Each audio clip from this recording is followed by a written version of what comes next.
Olá, Poços de Caldas e região, estamos chegando com Poços Agora, notícia em cima da hora, edição especial de sábado. E hoje eu recebo com muito carinho aqui nos estúdios, pela primeira vez no Poços Agora, o tio Júlio do basquete, da Caldense, o Júlio César de Freitas, o nosso vice-prefeito. Seja muito bem-vindo, primeira de muitas entrevistas, espero, viu, Júlio? Verdade, Ludmila, obrigado pelo convite. Um oi especial aí para todo mundo que está acompanhando a gente.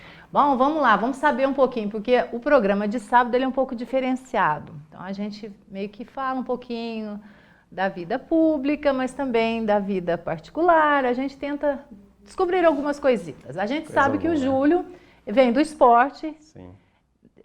Praticou muito tempo esporte, Sim. professor, Uhum. frequenta a Caldense, já vi o Júlio lá fazendo musculação, já ouvi aqui nos bastidores que está praticando outras modalidades. Sim. E de repente o Júlio é chamado para participar da gestão da atual administração do Sérgio Azevedo. Como é que surgiu esse convite? Bom, muito surpresa, assim, para mim também foi uma surpresa grande. Como você disse, eu tenho um envolvimento desde pequeno, desde que eu me conheço por criança, digamos assim, desde criança. Sempre fui apaixonado com esporte, sempre gostei de atividade física. E a minha segunda paixão é a educação, né? Eu acho que as duas estão sempre muito interligadas. Então, eu continuava no meu trabalho, sempre gostei de política. Meu pai gostava de política e sempre falava sobre política e lia política, mas eu nunca me imaginei trabalhando, né, atuando no meio político mesmo. Então, foi uma surpresa grande. O Sérgio tinha me convidado uma vez, né, eu tinha tido outros convites além do Sérgio para ser candidato a vereador. Eu acho que por conhecer bastante gente, por ser da cidade. E eu não me via atuando como vereador. E depois tive um convite para ser secretário de esportes que me deixou tentado, né, que eu achava bem legal, mas a educação me segurou nessa hora, né, porque eu teria que pender totalmente, né, para a questão do esporte. E não que eles não estejam ligados, né, eu falo que o esporte ele tem tudo a ver com a educação, ele está intimamente ligado com a educação, Esporte com a saúde, é tudo, né, com a na vida promoção do social, cidadão. sim. Mas aí, como vice, era a oportunidade que eu tinha de fazer o diálogo dessas áreas, né? E o Júlio é sempre assim, tranquilo, calmo, de vez em quando ele Não, tento sai ser na maior parte do tempo, mas Ah. não dá para ser, né, o tempo todo. Eu acho que eu procuro isso. Eu acho que até no próprio desenvolvimento, no amadurecimento pessoal, né, se desgastar ou comprar as brigas que a gente precisa comprar, né, Ludmila? Então, com muita categoria, né? O Júlio fica bravo, sim, perde a linha, mas eu tento, na medida do possível, eu acho que até esse equilíbrio que vem da própria educação e do esporte, ele requer isso de nós, né? Você é formado, tem a formação de educador, Sim. Professor de educação física. Sim. Você deu aula aqui em Poços de Caldas, em algumas escolas? Sim, eu tive a felicidade, né, de quando eu me formei em educação física, me formei em Muzambinho, ainda era uma fundação, né, hoje é uma faculdade federal, tenho muito orgulho de ir lá, muitos colegas formados lá. Foi um dos primeiros alunos, né, vamos falar assim, né? Mais ou menos.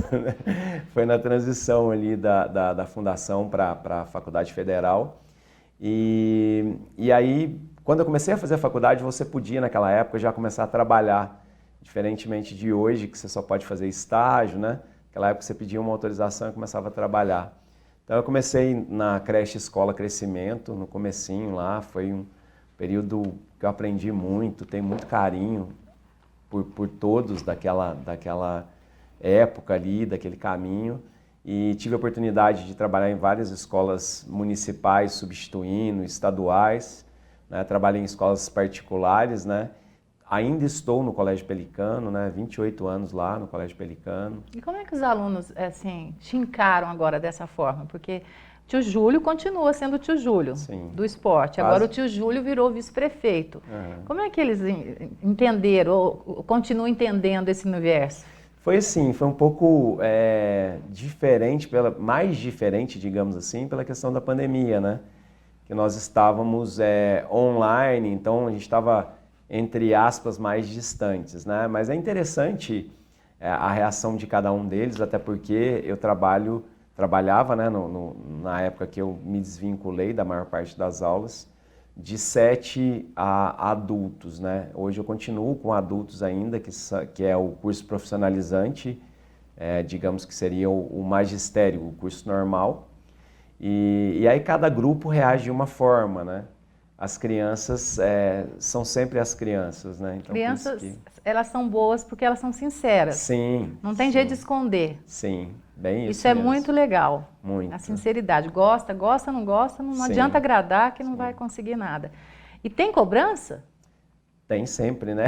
É? O que mais tem... Que tipo de cobrança você recebe? Acho que o que mais tem na nossa função, né? Eu acredito que a do prefeito muito mais do que a do vice, né? O prefeito realmente é a porta de entrada, digamos assim, um termo que não é tão fidedigno assim, mas o para-raio, digamos, é ele, né? O peso, a responsabilidade chega muito maior, muito mais para ele, né? Mas o tempo inteiro tem cobrança, eu acho que tem cobrança minha, né?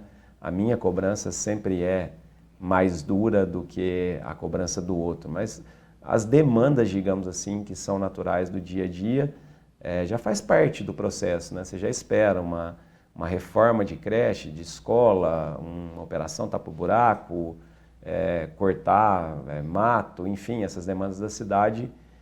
A gente assusta um pouco, né? Porque quando a gente está fora, né, Júlio, é uma coisa, quando você está dentro e participa de todo esse mecanismo, a gente assusta porque fala assim, nossa, por que não fez isso antes? Às vezes é uma coisa tão simples, mas é tão burocrático para chegar, para executar o serviço, que você fala assim, não é possível que isso aconteça. Isso frustra um pouco, né? Sim, o grande desafio para mim é que eu venho da iniciativa privada, estou na iniciativa privada, né, e tenho orgulho de falar isso de empresas que as coisas acontecem, que as coisas funcionam, né? Então é fácil para você na iniciativa privada comprar.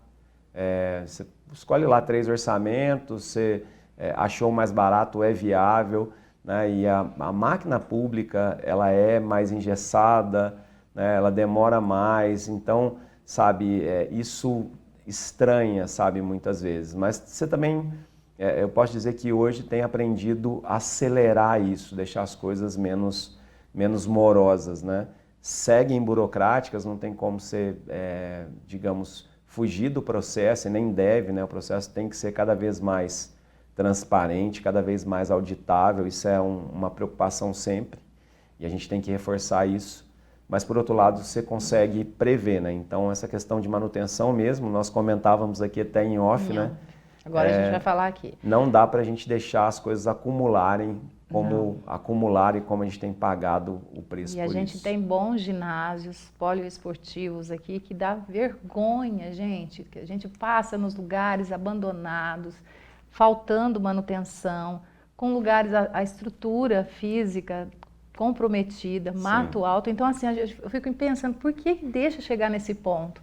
E aí, quando você faz parte de todo esse serviço, desse mecanismo, você fala assim, poxa, é uma coisa tão simples, porque é como se a gente estivesse na nossa casa, estraga uma maçaneta da porta, se você não conserta, daqui a pouco a porta toda está comprometida. Sim. E a gestão pública tem que ser assim, porque a gente aqui no nosso programa, esse programa aqui que é diário, nós recebemos muitas reclamações de coisas simples que poderiam ser resolvidas, mas eu sei que a cidade está cada vez maior, a demanda é grande, as pastas, né, as secretarias, tirando a Secretaria de Educação, as outras são todas enxutas, então os servidores a gente sabe que trabalham muito.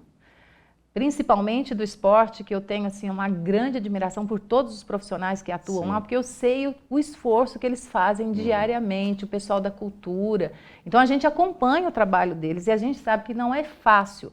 Mas aí eu falo assim, a pasta do Damião, que eu gosto muito do Damião, que chegam muitas reclamações, a demanda é muito grande da pasta dele, então sempre que ele pode, ele está dando o feedback para a gente. Eu falo, Damião, chegou uma reclamação aqui, ele já manda para mim, falou, já está na programação, a gente vai passar lá, tal. Isso eu acho importantíssimo também, como agente público, dar esse feedback para o pessoal, porque nós estamos aqui representando o povo. Sim. Mas o serviço tem que ser executado. Então, Sim. aquilo que você falou, dá uma certa frustração para você que está chegando agora, e uma coisa que eu acho muito importante, e eu gostei muito do Sérgio ter escolhido alguém para ser vice, que não seja político, que tenha essa essência política, porque tem muita gente que aproveita disso, entra e sai e não faz nada. Sim. E o papel do vice-prefeito é importantíssimo, para quem não sabe. O prefeito, o vice-prefeito, ele não está ali só representando. O vice-prefeito, ele tem o seu gabinete e ele está ali para receber o povo, para saber quais são as principais demandas, não é, Júlio?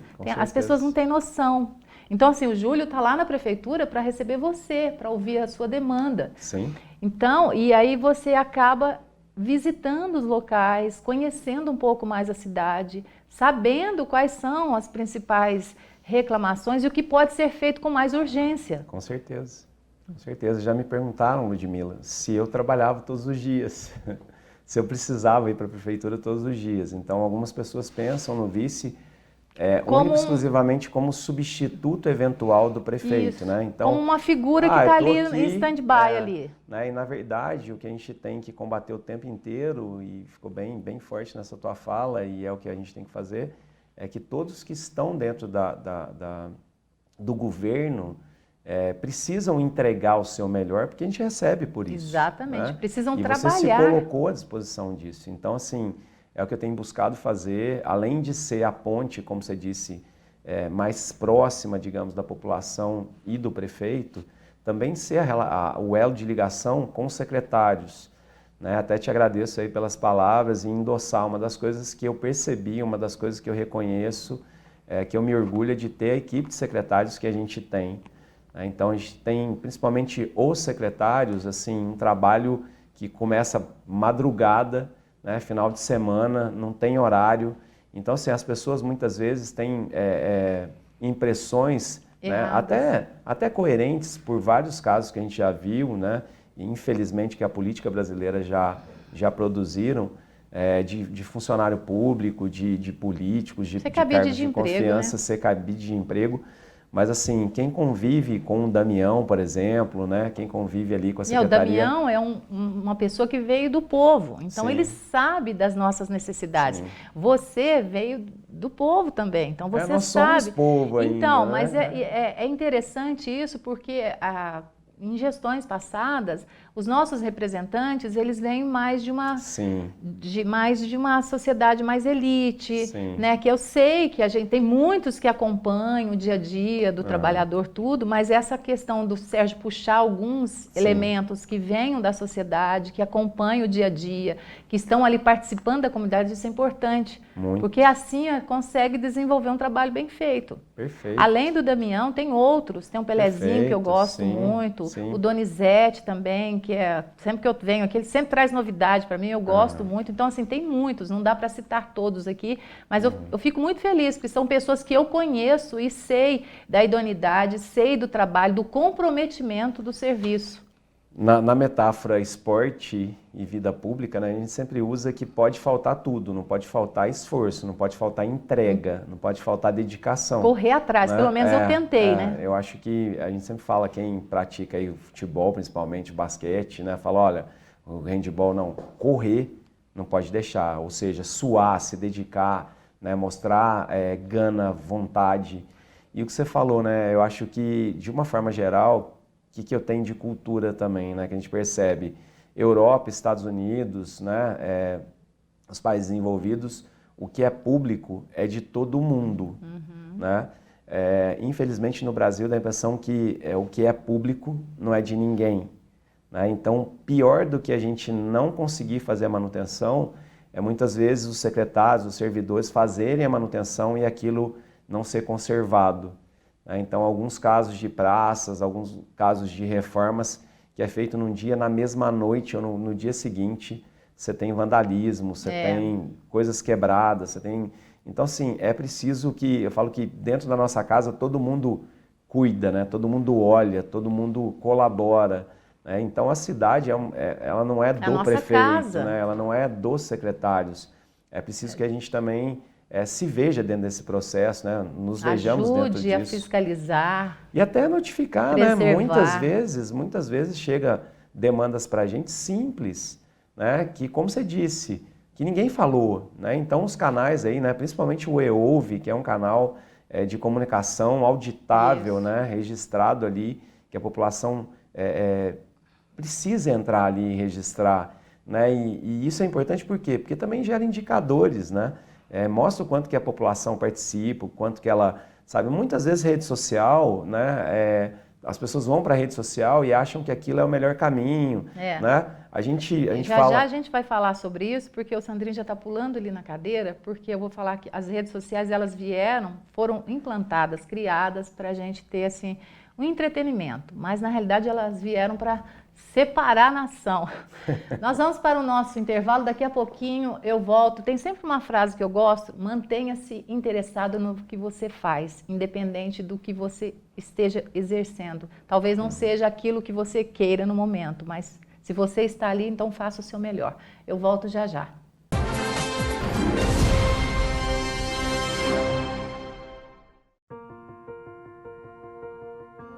Por um momento você fala, eu também queria viver aqui, eu também queria morar aqui, eu também queria ter essa tranquilidade.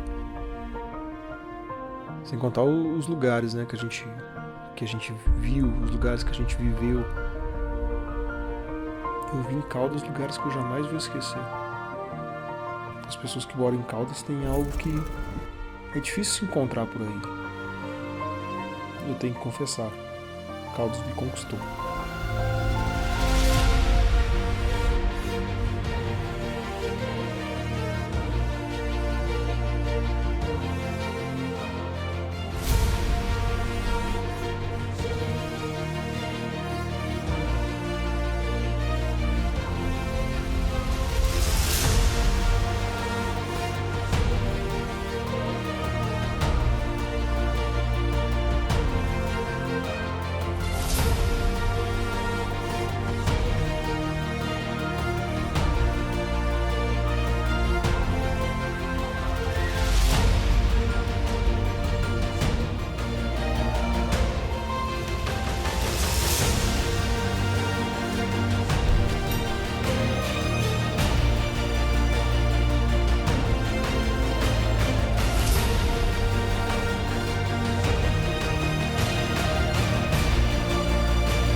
Estamos de volta com o programa Postos Agora, notícia em cima da hora, edição especial de sábado. E hoje a gente recebe aqui nos nossos estúdios o tio Júlio do basquete, o tio Júlio da Caldense e o tio Júlio, vice-prefeito também.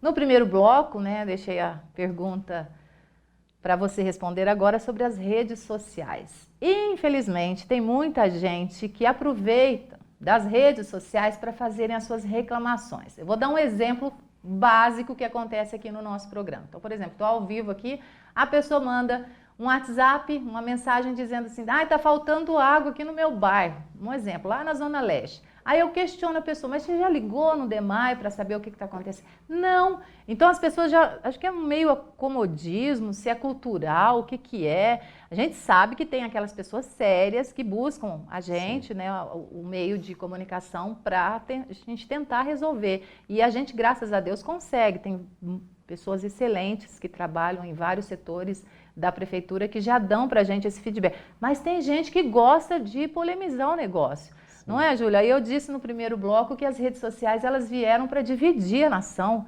e elas foram criadas exatamente ao contrário, para unir, para trazer entretenimento. Mas está uma loucura, né? Às vezes eu entro nas redes sociais, agora até parou, mas olha, eu vou contar de uns 2 anos atrás aí, a coisa era feia. Um xingando o outro, aquela questão, uma questão pessoal mesmo. Eu acho que ainda vai intensificar, né? Esse agora ano ainda vai de eleição, polarizar, né? Como nós tivemos, né? Da última vez, bem polarizado. Eu costumo dizer que parece mais ser de antissociais, né? Fica antissocial porque, assim, fica ataques, né? Fica uma coisa de coisa pessoal mesmo, baixaria, mesmo, né? Mas é importante isso que você traz, Ludmila, porque, assim, muitas pessoas acham, né, que ir para a rede social e colocar o problema, ela, digamos assim, é a melhor atitude, né? Mas como você bem disse, né? Muitas vezes é uma forma só de polemizar, né, que eu acho sempre legítimo, tá? Então, cada um tem a sua liberdade, a gente vive numa democracia, mas ao invés de eu colocar na rede social, eu colocar no YouOuve, né, já está ali registrado para que a gente... Ou ligar, né, no setor para saber o que está acontecendo, né, para ter entendimento do problema. Isso. Não, ela não quer saber. Ela gasta o tempo para ligar para a gente. Não que eu estou dizendo que você está errado, mas tem que fazer isso depois que você já passou por todos os processos, você não foi ouvido, seu problema não foi resolvido. Aí sim a gente entra em ação para cobrar das autoridades, que esse é o nosso papel. Mas tem gente que às vezes eu questiono, você ligou? Não. Você está sabendo o que aconteceu? Não. Quantos dias está assim?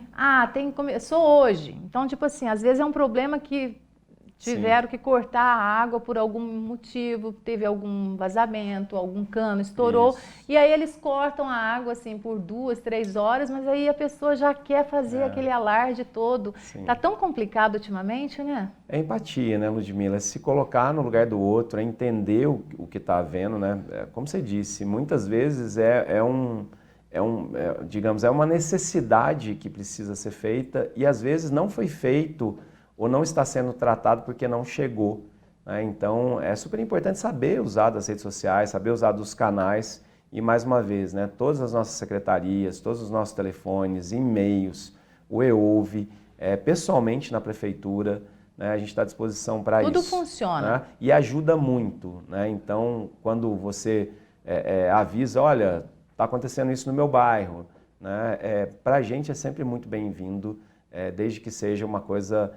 digamos, coerente, né, na verdade. Algumas pessoas até falam mal, como você disse, de coisas uma coisa que não sabe, elas desconhece. Não existem.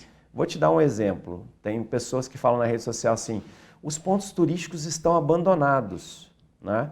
Aí você fala, qual que foi a última vez que você foi num ponto turístico? Há 5 anos, há 10 anos, né? Porque você fala dentro de um coletivo, de um imaginário coletivo, né? O que realmente tem influenciado, que as pessoas têm se norteado, tem aderido digamos, essa frase, né, essa causa, o nosso teleférico está parado. Né? Que tem a promessa aí de voltar, né, Sim, a gente tem trabalhado nele, todos os dias a gente tem recebido relatos dos engenheiros aí do DEMAI, do DME, da equipe toda lá do Paulinho, do Zé Carlos, dando boas notícias, dando esperança e, se Deus quiser, a gente vai... Olha, então eu vou aproveitar o gancho e vou dizer, eu estou preparando agora o Memória Viva, mais uma temporada que está chegando, e eu estou falando de alguns pontos turísticos. Eu fiz da Fonte dos Amores, estive lá, fiquei muito feliz, porque é um complexo que precisava de manutenção, a prefeitura construiu um banheiro com acessibilidade, bonito, então o espaço está muito bem feito. Agora eu vou falar do véu das noivas, que eu não fui. E a gente sabe que lá a demanda é muito grande. Tem aquele casarão que precisava ser reformado, porque a estrutura estava comprometida.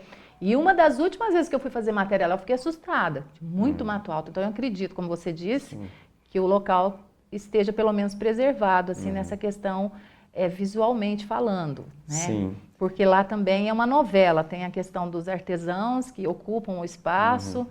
E custa caro também fazer essa manutenção, Sim. né? Também é um outro lugar que está bem cuidado, mas que... Precisa de mais, né? Então, o Véu das Noivas, para nós, acho que é um bom exemplo, assim, uma referência do quanto que a concessão dos pontos turísticos vai trazer muito mais do que o simples que a gente tem entregado, sabe, Ludmila? Que não é simples, né? O simples, digamos, é o essencial, né? Que é o quê? Um lugar limpo, né? Um lugar com mato cortado, uma jardinagem bonita, um banheiro apresentável, limpo, né? Então, nós temos nos empenhado para isso, mas a concessão traz mais, né? Que aí a prefeitura pode cobrar também, né? Hoje tem um banheiro também tão bonito quanto o do Véu das Noivas, né?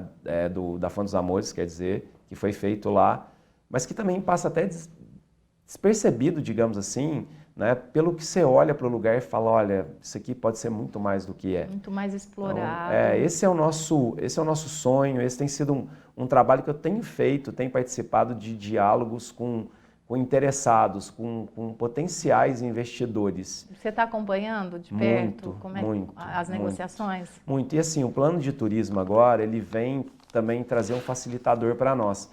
Nessas conversas com interessados, o empresário, ele não é muito poético, ele não é muito filosófico. Ele é prático. Ele é prático. E ele quer o quê? Uma coisa que a gente tem produzido agora, que são indicadores. Então, a cidade nunca se preocupou de saber quantos turistas recebe, qual o perfil desse turista, o que ele quer, onde ele quer frequentar, qual serviço ele valoriza, né? Então, hoje, com o Plano Municipal de Turismo, a gente tem trazido esses números, tem sido uma coisa que a gente vai dar credibilidade, né? Então, agora a gente está esperando, né, o resultado aí do edital, dia 18 de maio. Tem que sair logo, né? Nós tivemos que prorrogar, isso também as pessoas falam, mas por que demora tanto? Como a gente falou da morosidade, né, do poder público, mas tem todo um trâmite jurídico, legal, e a gente teve, infelizmente, no meio disso, uma pandemia, né? Então, imagina você fazendo concessão de pontos turísticos, onde o lucro, a receita, o investimento depende de visitações, depende das pessoas irem até lá, e no contexto que a gente estava, que a recomendação... são 5 ou 6 pontos que estão em negociação. Se eu não me engano, 5, né? Seria Véu das Noivas, Recanto Japonês... Teleférico. Teleférico, Cristo, né? Com o complexo todo, né? Isso. Então são 4, né? E Véu, Fonte, e o Recanto Japonês e Cristo, 4. Bom, a gente chegou ao final... Mas eu fiquei muito surpresa que o Júlio está muito bom de oratória. Imagina. Você sempre foi assim, Júlio? Porque geralmente professor é muito bom, né? Tem alguns, né? A maioria, pelo menos assim, são bons de oratória, de argumentação. Você sempre foi assim ou você desenvolveu agora nessa gestão? Eu acho que é um desafio sempre, né? Mas eu falo que bons de oratória são vocês, da imprensa, da comunicação. Eu sempre falo isso para a Angélica. Já pode vir aqui me substituir tranquilamente. Imagina. Olha aqui, a última pergunta, porque o nosso tempo já terminou. Eu queria saber do Júlio, como saindo de uma vida particular, privada, de atividades particulares e entrando numa vida pública. Então, assim, é outro universo. Qual é a sua principal frustração, Júlio? Olha, uma pergunta difícil. Não existe pergunta mal feita e sim resposta mal dada, hein? Eu sempre falo isso. Nossa, é uma pergunta difícil. Eu penso que a frustração, eu vou usar uma frase que eu falo com os secretários, né? Sempre que a gente conquista alguma coisa, todo mundo vibra muito, né? Então a gente tem no grupo lá de secretários, todo mundo comemorando uma conquista, né? Então quando vem uma empresa, nós conseguimos fechar uma empresa nova para Poços, como a gente tem anunciado, a gente fica muito eufórico. E eu falo com eles, estejamos felizes, mas não contentes, né? No sentido de contentar-se com o que a gente tem feito. Então, isso eu trago do esporte, né? De buscar sempre novas metas. Avançamos, mas precisamos de mais. Então, eu penso que a frustração é sempre boa no sentido de, nós precisamos produzir mais, precisa ser mais rápido, precisa ser melhor. Acho que isso tem sido... Você não tá chato não, né? Tá virou aquele vício chato? Não, tem que ser meio chato também, né? Tenho tentado equilibrar isso. Cobro sim, mas a gente tem um grupo que entende. E eu acho que quando a equipe está nessa pegada, né? Vamos usar esse termo, nessa pegada de se cobrar, né? Quando a cobrança é maior do secretário, nem o prefeito, nem o vice precisa cobrar tanto. Apesar que a gente cobra bastante. Muito obrigada. Mandar um abraço para a Angélica Zukalska, que é assessora do Júlio, que é a minha amiga, jornalista, também está fazendo um trabalho muito bem. Gente, muito obrigada. Sandrinho Tanaka, um beijo para você. Bom final de semana para vocês. Gente, segunda-feira, a partir das 10h15, estou ao vivo aqui na TV Poços. Júlio, mais uma vez, muito obrigada. Angélica, muito obrigada. E a você de casa, muito obrigada. E um ótimo final de semana e a gente se vê. Até lá!